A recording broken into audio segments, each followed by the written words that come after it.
আমি কোরআনের তাফসীর করার জন্য 14 নম্বর পারা সূরাতুন নাহলের 89 নম্বর আয়াত তেলাওয়াত করেছি। এই আয়াতের আলোকেই ইনশাআল্লাহ আগামীর পুরো সময়টা তাফসীর হবে।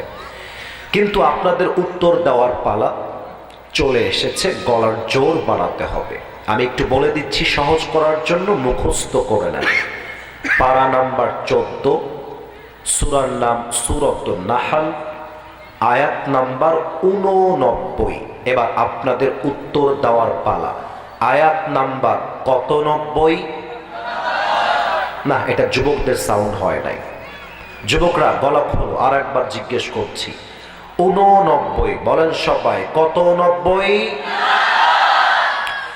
আউযু বিল্লাহি মিনাশ শাইতানির রাজীম।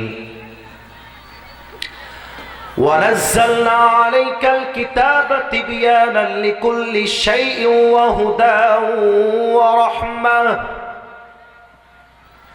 ورحمة وبشرى للمسلمين.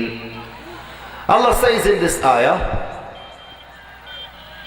I have sent this Quran which is explaining everything in this world. Allah Ta'ala বলছেন, এমন একটা কিতাব আমি নাজিল করেছি মানব জীবনে যা দরকার, রাষ্ট্রে যা দরকার, রাজনীতিতে যা দরকার, পার্লামেন্টে যা দরকার, একজন যুবকের যা দরকার, একজন নারীর যা দরকার, একটা ব্যাংকে যা দরকার, স্বামীর কি দরকার, ওয়াইফের কি দরকার, মানব জীবনের এমন কোনো কথা নাই যে কথাটা আমি আল্লাহ তাআলা এই কোরআনে নাজিল করে দেই নাই। তাও তো সুবহানাল্লাহ কইতে পারলেন না সবাই মিলে আওয়াজ করে? ছি ছি ছি, এত আস্তে তো দিনাজপুরের লোক কথা কয় না। আর একবার দেখা যাক আওয়াজ দিয়ে বলেন তো সুবহানাল্লাহ। আমার পুরো মাহফিল জুড়ে আপনাকে অ্যাক্টিভ থাকতে হবে। কখনো ঠিক বলতে হবে, কখনো সুবহানাল্লাহ বলতে হবে, কখনো আল্লাহু আকবার বলতে হবে। তবে কথা যখন আওয়াজ দিবেন, আওয়াজে যেন প্রমাণ হয় আপনারা কেউ বিড়ালের বাচ্চা নন, সব সিংহ পুরুষগুলো আমার মাহফিলে বসে আছে, ঠিক কিনা বলে? তাহলে আরেকবার টেস্ট স্বরূপ গলাটা পরীক্ষা করি, পড়েন সবাই সুবহানাল্লাহ। এবার একটা ঈমানি প্রশ্ন করি। It's a question of your faith. আপনার ঈমানের প্রশ্ন এইটা, অতএব খবরদার উত্তর যেন কারো বাদ না যায়। আল্লাহর এই কোরআনে সব কিছুই যে আছে, সব যে আল্লাহ বলে দিয়েছে, এই বিশ্বাস কি আমাদের সবার আছে না নাই? আর একবার শুনতে চাই, আছে না নাই? আসলে কিন্তু এই কোরআনে সব আছে। আমি জানি না, এটা ভিন্ন কথা। আপনি জানেন না, এটা আপনার জ্ঞানের অভাব। অনেক নেতারা মিডিয়ার সামনে বলে যে পার্লামেন্ট আলাদা, কোরআন আলাদা, রাষ্ট্র আলাদা, কোরআন আলাদা। অনেকে তো বলেই দেয় রাজনীতির সাথে কোরআনের কোনো সম্পর্ক নেই। আমি আমার বুকের পাটার সমস্ত শক্তিকে এক করে বলছি, যারা বাংলার মাটিতে আল কোরআন দিয়ে রাজনীতি করতে চায় না, তারাই মূলত রাজনীতির নামে দুর্নীতি করতে চায়। এই কোরআনে সব আছে। পার্লামেন্ট চলবে কেমন করে, তাও আছে। সংবিধানের আইন পাস হবে কেমন করে, তাও আছে। যুবকদের বিয়ে সহজ হবে কেমন করে, তাও এই কোরআনে আছে। বলো ভাই, সব আছে।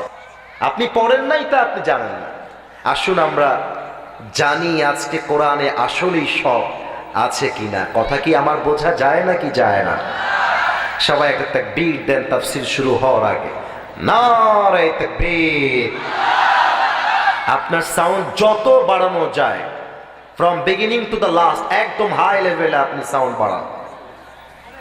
কি রে, এই মুসলমানই দিয়ে দেবো, ধরে মুসলমানই দিয়ে দেবো একেবারে। এতে বাড়ি কোথায়? ছোট্ট ছোট বাচ্চা। আচ্ছা ঠিক আছে, সমস্যা নাই, দুই একটা বাচ্চা মানুষ ভুল হতেই পারে। আচ্ছা, আমি যদি কোরআনকে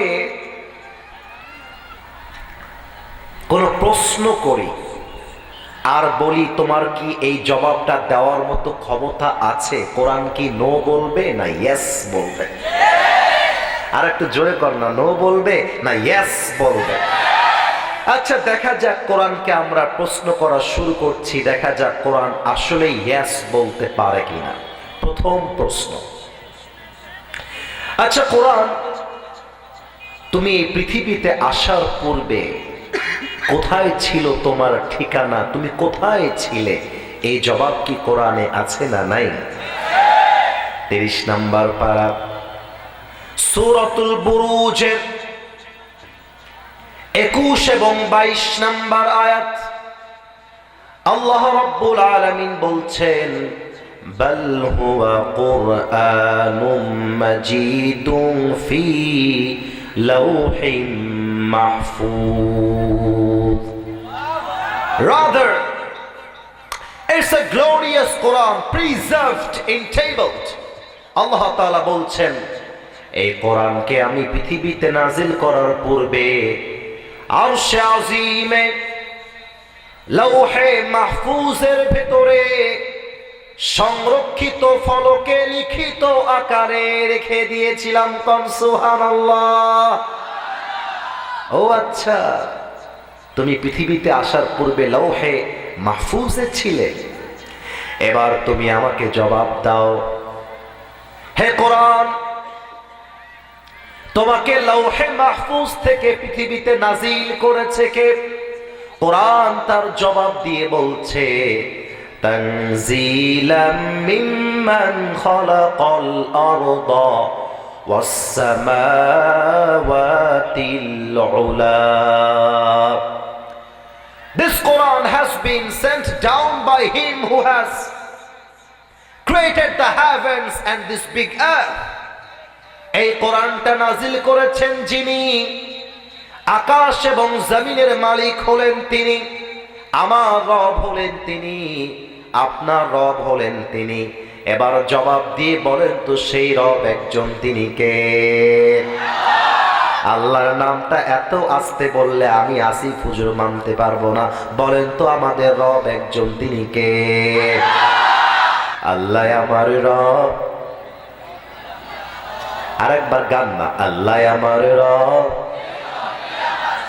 দমে দমে তনু মনে তারি অনুভব। তোমার দুনিয়াতে আমি যেদিকে তাকাই, অথই নিয়ামতে ডুবে আছি সবাই।